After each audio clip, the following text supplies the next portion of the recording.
Саламатсыздарбы, урматтуу окуучулар. Бүгүн бизде кыргыз тили сабагы.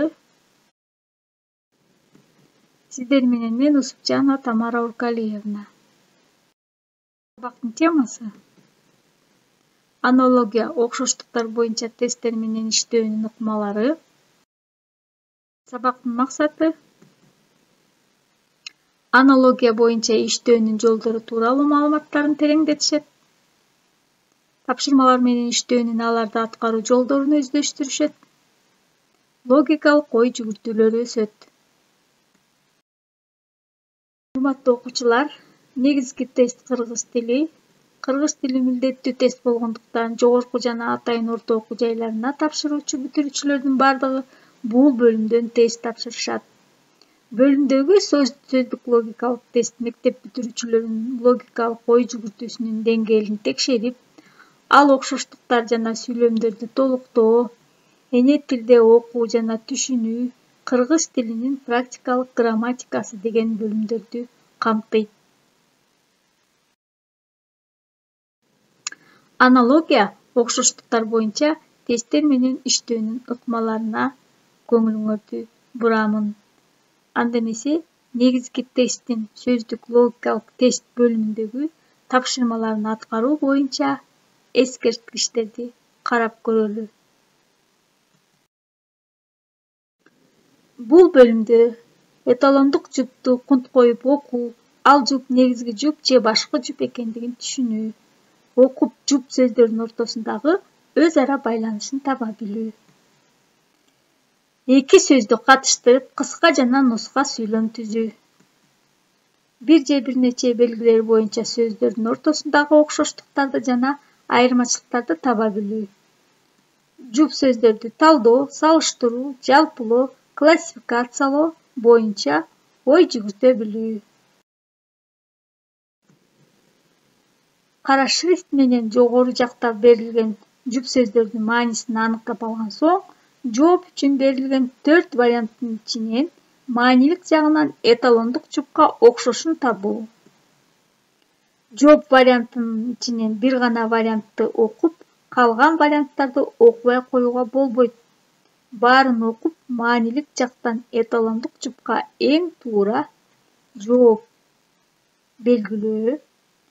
Туура жооп табылмайынча варианттардын баары менен иштей берүү. Анда эмесе биз логикалык тест аналогия боюнча тапшырмаларыбызды карап көрөлү. Аналогия, окшоштуктар. Биринчи сөзүбүз ашпозчу ашкана. Бул жуп сөзгө окшоштуктары боюнча варианттардан туура жоопту табабыз. А. Кардар ресторан. Б. Уста устакана. В. Багбан бак. Г. Учкуч самолет.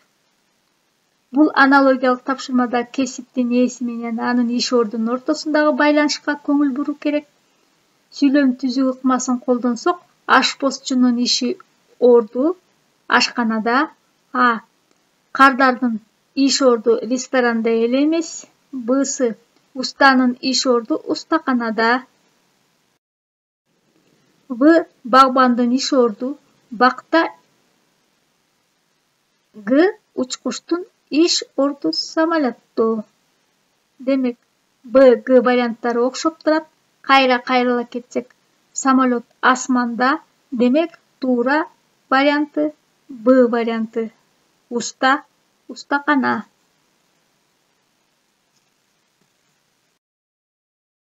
Кийинки жуп сөзүбүз жай кыш. А. Чөп гүл. Б.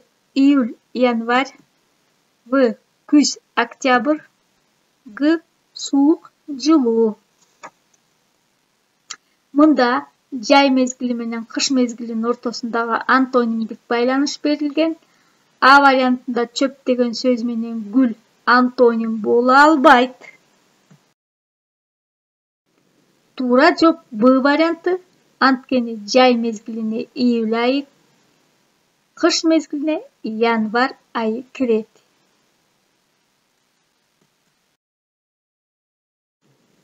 Андан кийинки сөзүбүз өпкө, дем алуу деген жұп сөздөр. Бул сөздөрдүн окшоштуктары боюнча варианттардан туура жооп табабыз. А. Баш буруу. Б. Бөйрөк бөлүп чыгаруу. В. Кармоо кол. Г. Жүрөк боор. Үлгүлүү жупта зат жана анын аткарган милдетинин ортосундагы катыш орун алган. А вариантында баштын аткарган милдети аны буруу эмес. В вариантында кармоо деген сөз орган эмес. Г вариантында жүрөк менен боор экөө тең өз алдынча орган, бирок аткарган функциялары ар башка. Өпкө дем алуу органы, бөйрөк бөлүп чыгаруу органы. Туура жооп Б варианты, бөйрөк бөлүп чыгаруу.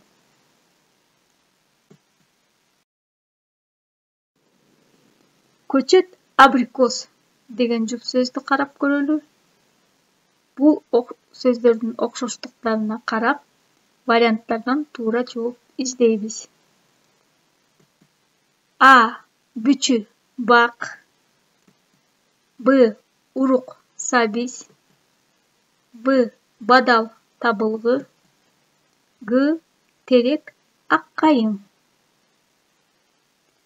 Үлгүлүү жуптагы сөздөрдүн ортосунда жалпы жана жеке түшүнүк ыкмасындагы катыш бар. Көчөт жалпы түшүнүктү, ал эми абрикос жеке түшүнүктү билдиргендей эле. Бадал жалпы, ал эми табылгы жеке түшүнүктү билдирет.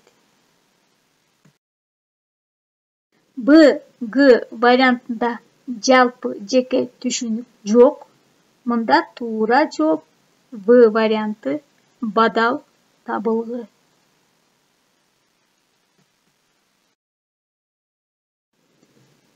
Кийинки сөзүбүз көз айнек, кутуча. Бул жұп сөздөрдү дагы карап көрөлү. Буга окшош сөздөрдү варианттан табалы. А.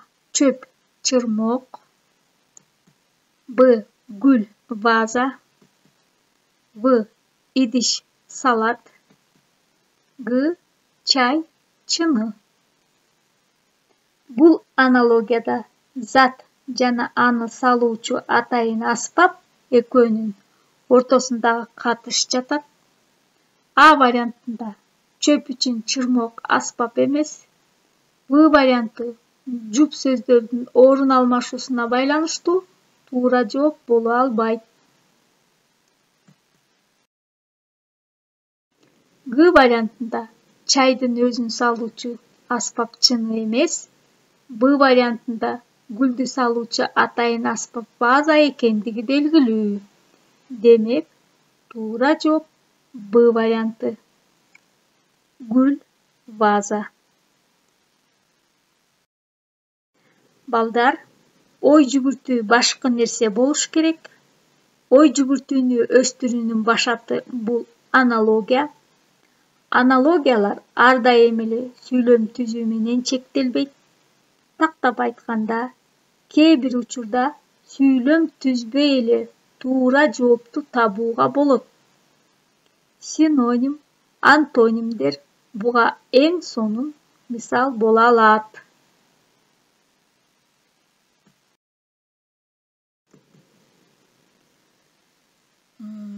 Ушуну менен сабагыбыз аягына келип жетти. Үй тапшырма өз алдынча аналогия, окшоштуктар боюнча тесттерди түзөсүңөр. Ой жүгүртүүңөрдү өнүктүрөсүңөр. Көңүл бурганыңыздарга чоң рахмат. Анда эмесе саламатта калыңыздар.